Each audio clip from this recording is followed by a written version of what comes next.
Morning. Wondering what to serve for dinner tonight or this holiday season? Want to do something a little different instead of turkey or ham? Well, I've got a great idea. What about making a big platter of fettuccine Alfredo? And I'm going to show you how to make a quick and easy Alfredo sauce. Don't dare buy the stuff in the jar when it's so easy and so much better to make it yourself at home. And it's just basically a few simple ingredients. I'm starting out with 1 stick of butter into a saucepan. This is that really sinful, wonderful, rich, delicious sauce, creamy and Parmesan cheese and garlicky. So I'm just melting that butter, but I don't want it to burn, so I've got it a little bit removed from the burner there. We're using 1 to 2, or I see we've even got 3 cloves of garlic here, just depending on how much garlic you like and how big your cloves are. And because there are so few ingredients in this recipe, it's just such a simple recipe that I like to, use the real garlic and chop it up myself. I just think it's so much better. So a couple cloves of garlic. I'm going to go into that butter and just kind of finely dice it up.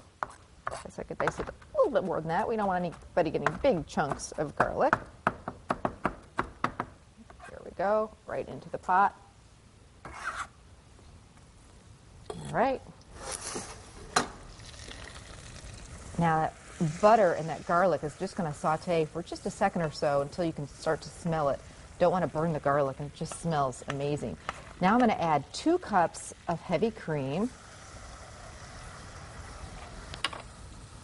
and some black pepper. And you just want that to cook for just a few minutes until it heats all the way through. You don't really want that cream to boil. I like a lot of black pepper.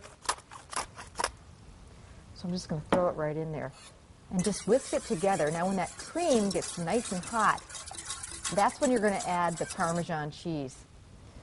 Now again, I was just talking about how, using the very best ingredients, the real garlic, the nice real heavy cream, and then if you have the time, it's great to get some nice real Parmesan Reggiano cheese or Parmesan cheese, a nice wedge of it, and grate it up yourself, either with a box grater or with your food processor. But if you don't have the time, you can actually just get the pre-grated.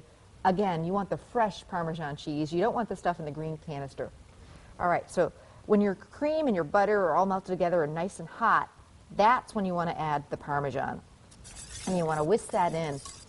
And you'll notice after a few minutes, don't walk away from it, just stay nearby, whisk it, stir it constantly, and you'll notice it'll start to get nice and thick. Just like this. See that? Wow. Does that look good or what? And we've got just a nice big holiday platter here, and just pour that rich creamy sauce right over the top. So good. And you can dress this dish up in a whole bunch of different ways. Grilled or sauteed chicken pieces or chicken chunks, diced chicken on top, grilled shrimp, sauteed shrimp would be wonderful. I like to do a little bit of, for some holiday color, some scallions, some red pepper, just for the holidays, and maybe some parsley on top. But bottom line, I hope you'll make your fettuccine Alfredo sauce from now on, and instead of buying the stuff, the pre-made stuff, it's so much better and it's so good. Recipes